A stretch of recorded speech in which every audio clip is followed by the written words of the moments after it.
let's talk about masks. Everybody wants to hear about masks. Tell us what the bottom line is with masks.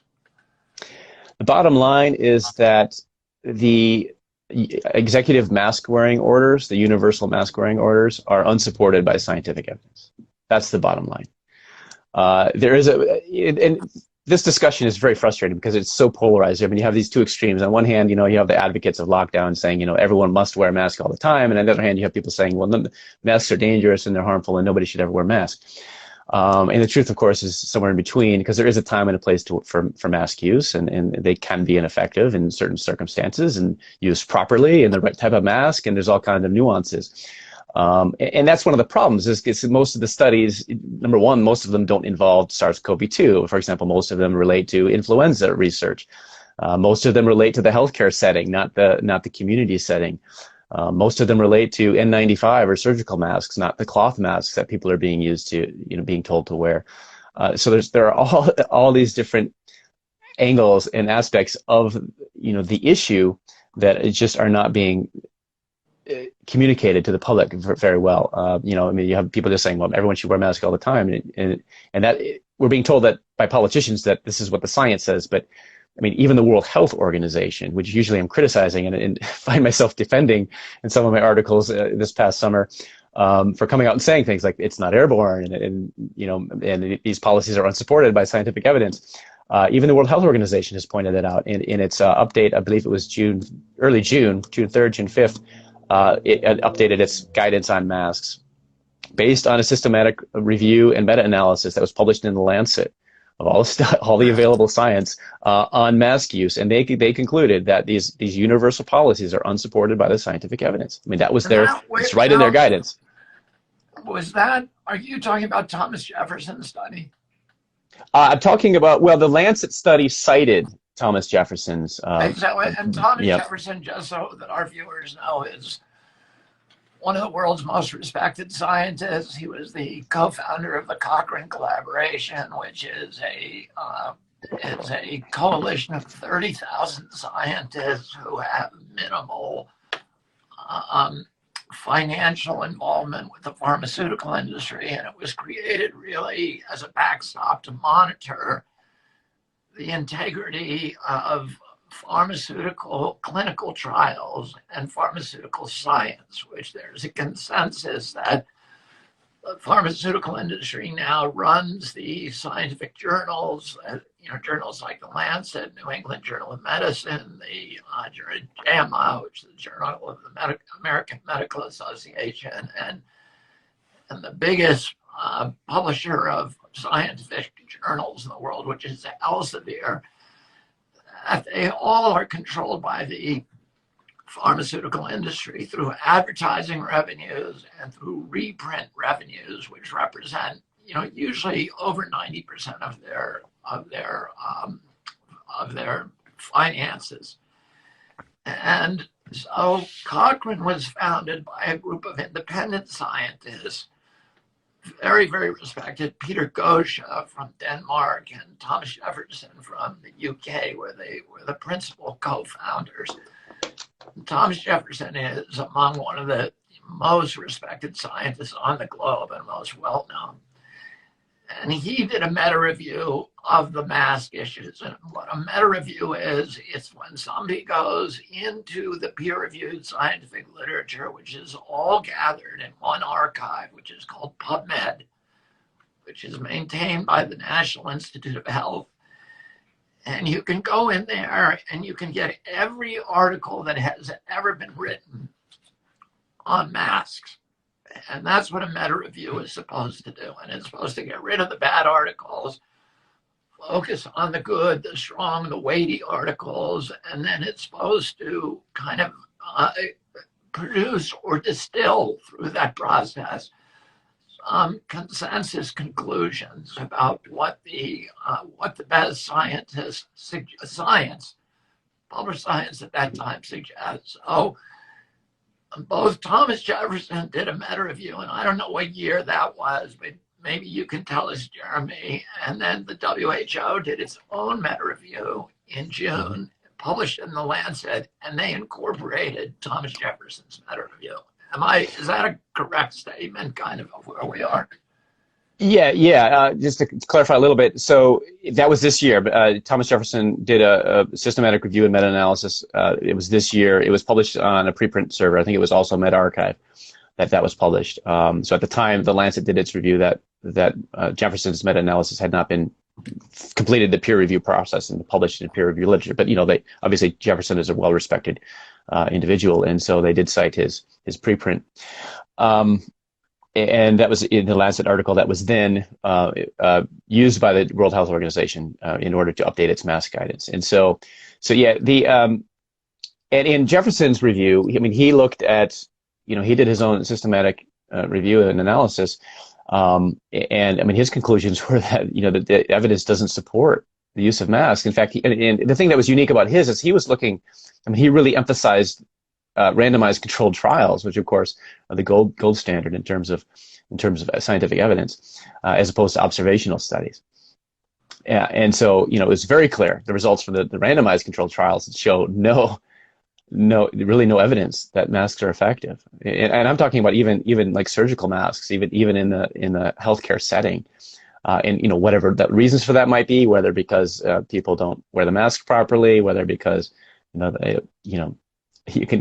might be whatever the reasons might be for that. That's what the evidence indicates. And so that was kind of the unique thing about Jefferson's study, which was then cited by the Lancet study, which did try to focus more specifically on studies related to coronaviruses, so SARS and MERS and SARS-CoV-2. And they pointed out that there's kind of a dearth of studies specifically, about mask use with coronaviruses. Most of them, for example, the ones related to, I forget, well, I know all the ones related to like cloth masks. There's very few of those, but they all related to healthcare setting, and they also all the ones had to do with SARS. It had nothing to do with SARS-CoV-2. So there were no studies looking at this with SARS-CoV-2 at the time, and so. They did try to narrow it down to coronaviruses as opposed to what Jefferson did, looking at, like a lot of those studies, again, come from studies in influenza. But they did cite Jefferson's study in their meta-analysis. And then is there any difference between the N95 masks and the cloth masks? Well, that's the interesting thing. In the randomized controlled trials, according to Jefferson's analysis, actually they didn't show that N95 masks were more effective than surgical masks, which is interesting because the cloth masks, there was only one study I think that he talked about in his review that actually talked about cloth masks, but they weren't the type of cloth masks you buy off the shelf. They were actually considered personal protective equipment, PPE. I mean, they were used by healthcare workers, so it's a different type of cloth mask to begin with multiple layers and things. So that's the first point. And then they actually found that the cloth masks increased the risk compared to surgical masks, which was unusual. It was just interesting because they showed no effect of surgical masks. And then again, N95 masks don't appear to be better than surgical masks. So it's rather interesting what the randomized controlled trials show, and as opposed to, you have like these mechanistic studies or observational studies that people like to try to point to say, well, look, masks are effective. Everyone should wear masks. And of course, this conclusion, the universal policy, doesn't follow from even the findings from the studies that do support mask use, that do show an effect, that do show a benefit. Of course, doesn't follow that everyone should wear them all the time. And of course, the World Health Organization pointed that out. If you're going out in public, it's totally unnecessary to wear masks if you can maintain social distancing. It makes sense if you're out in a place where there's crowds and you're going to be, there's going to be prolonged close contact. And the CDC defines close contact as within 6 feet of somebody for 10 minutes or more. So the idea that you're going to pass somebody in the grocery store aisle and get SARS-CoV-2 or spread it to them, I mean, this is totally ludicrous. I mean, this is not what the science is telling us about how the virus is transmitted.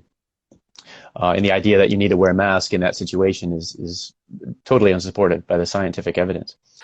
And then what about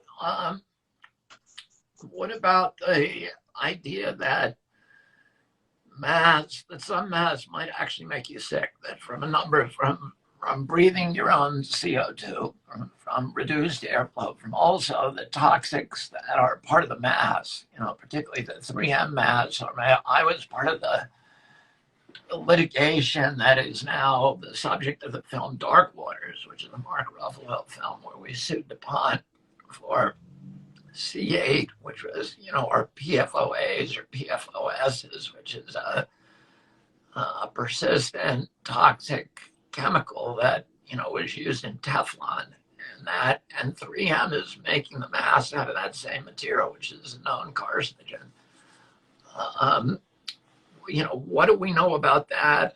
I can tell you from personal experience, I know teachers and school principals who are saying that children who wear masks are getting migraine headaches much more often.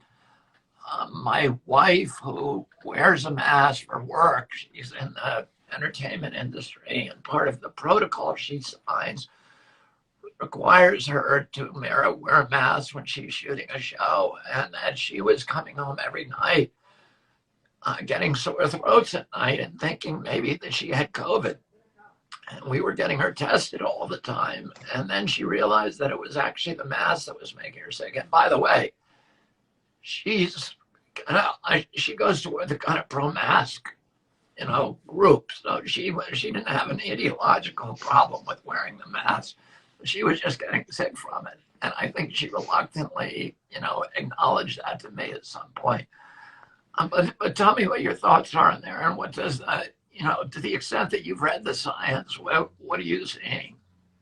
There's certainly harms from mask use, known and theoretical, that scientists have concerns about. I mean, the World Health Organization, again, to turn to an authoritative source, pointed that out in their guidance, that there's harms we also have to consider, and this is one of the things that that led to them to the conclusion that these universal mask wearing orders are not supported by the evidence, because it's not just the limited benefits from low quality scientific evidence that we have to consider, but also the harms, the potential harms from it. And they point to things like the possibility that, for example, if there is one of the theoretical means by which it's transmitted is fomite transmission, so touching things and then touching your mouth or your nose and infecting yourself. So if fomite transmission is a substantial, significant mode of transmission, then you could potentially reinfect yourself. Touching something in the grocery store, and then you touch your face, because you touch your face more because you're always adjusting your mask, you're taking it off, you